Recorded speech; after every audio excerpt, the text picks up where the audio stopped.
Yesu alijitoa tumboni ili tuishi naye.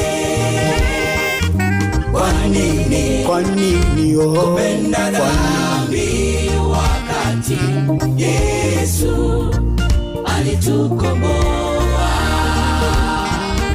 Yesu alijitoa tumboni ili tuishi naye. Kwa nini kupenda dhambi wakati Yesu alitukomboa?